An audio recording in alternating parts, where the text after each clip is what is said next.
all protocols observed in terms of acknowledgement. So, Pula Vinaka, and very good morning to you all.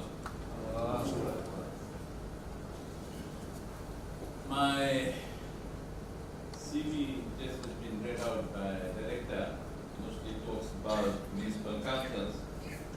But in recent months, there has been a lot of talks about municipal councils. But I can tell you something.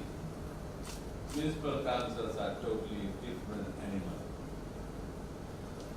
You have to be involved deeply to understand how municipal councils are run. Anyway, that's another subject matter. I'm delighted to be here this morning to officially begin our national observance of the 2019 Whole Day for the Safety and Health at Work here in Western Division.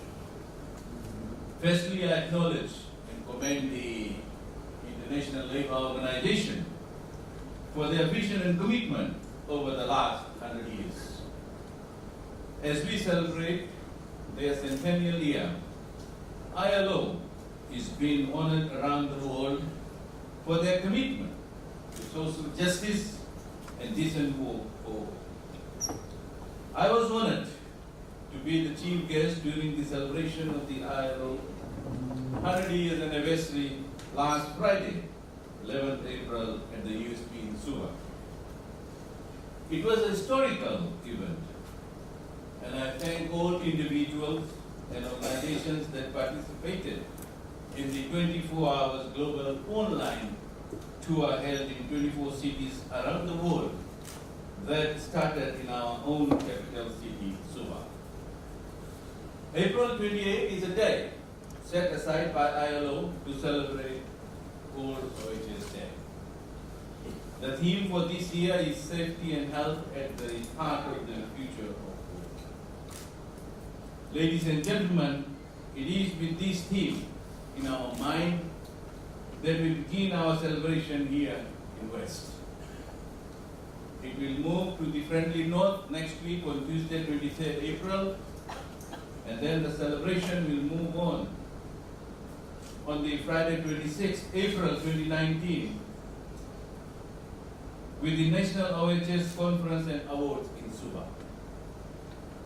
In line with ILO Convention, we have set aside these days mentioned to remember those workers who have passed on, those who have suffered injuries, and those that have suffered some form of disease resulting out from their workplace.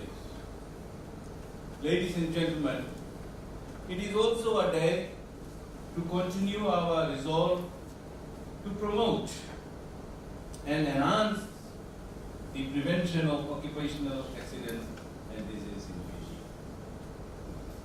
Fiji. As industry, manufacturing and mining expands in Fiji, we must ensure the health and wellness of our employees above all other considerations.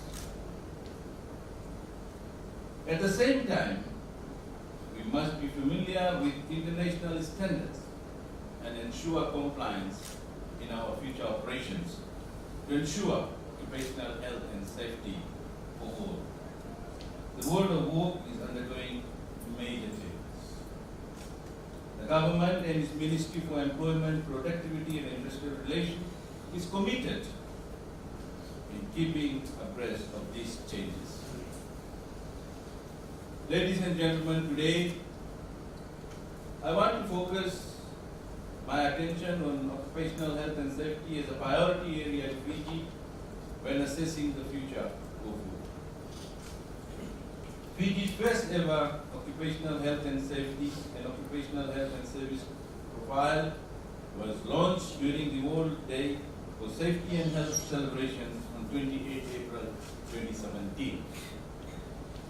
This was achieved in a large part due to the continued support of our international stakeholders, namely by the ILO and WHO, and also the working group from the Ministry of Health and Medical Services and the Fiji National University College of Medicine.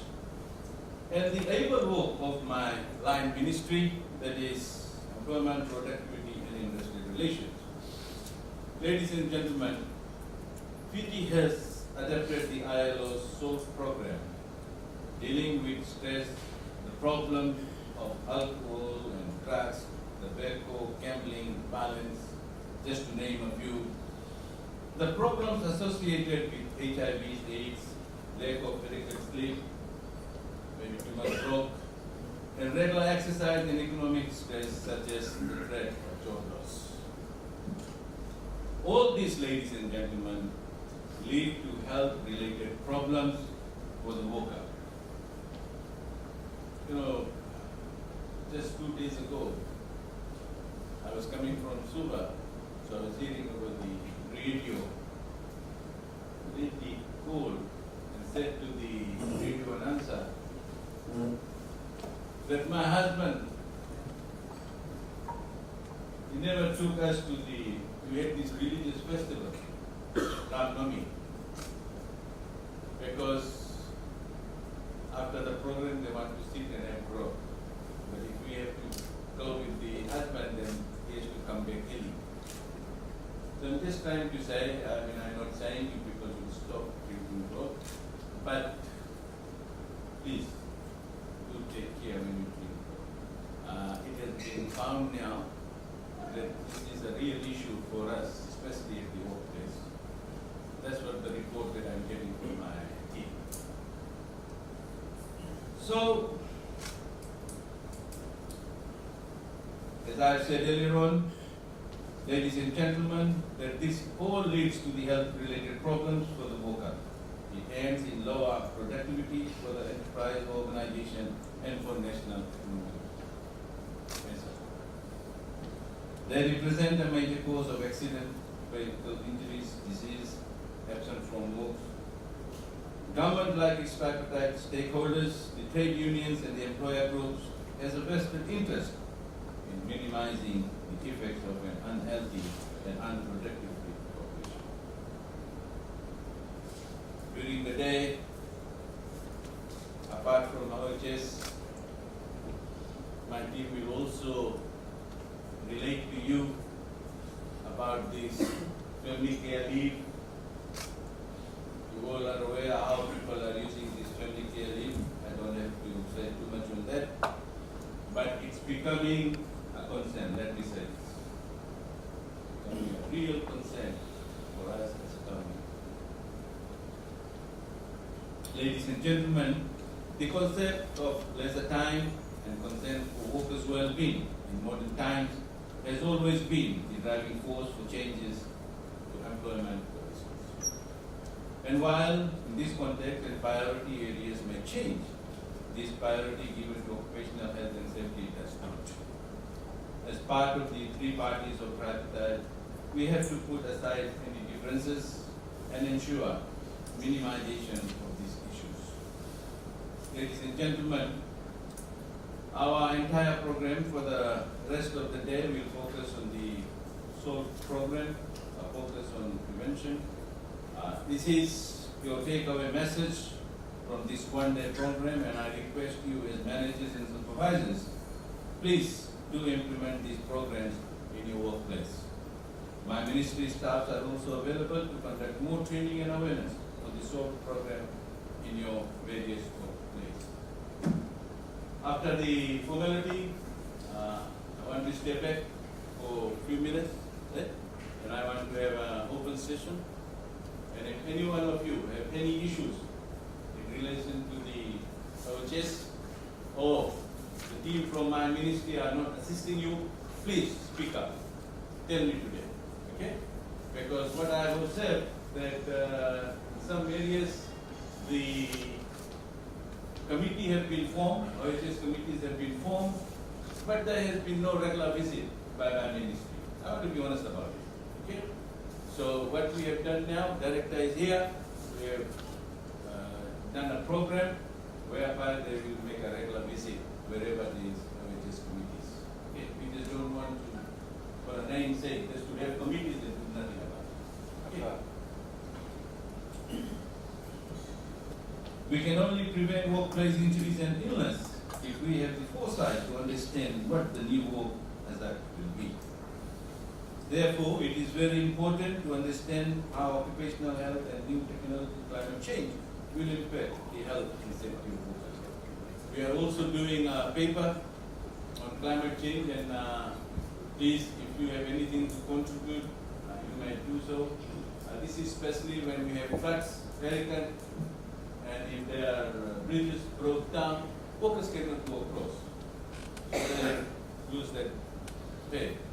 So we're also doing all these stories to access funding and to see how we can assist workers during those times. And I want you people to contribute to that as well. And we can have a Taranwa session in that regard as well, so that we can have some input from the participants. Okay. Ladies and gentlemen, with the theme of this year's, as I mentioned earlier on, 2019 World Overseas Day, safety and health at the heart of the future of work, we should reflect on what we have done within our organization in building a positive culture at work, new system and procedures for the future of work. The National Occupational Safety and Health culture is one in which the right to a safe and healthy working environment is respected at all levels. Government, employers and workers must participate in securing a safe and healthy working environment. This is achieved through a system of defined rights, responsibilities and duties. Ladies and gentlemen, let us all work together in building culture of healthy and safe work environment for the future of work in our beloved country. For the participants, our challenge after this is to help you to put together plans that will help in creating safe and healthy workplace in Fiji. With these few words, ladies and gentlemen, on behalf of Fiji government, and in particular my ministry, I wish you all an illustrious day as we may have more Taranwa session, and at the end of the day also mark the World Day for Safety and Health at Work. Thank you, and Vinaka.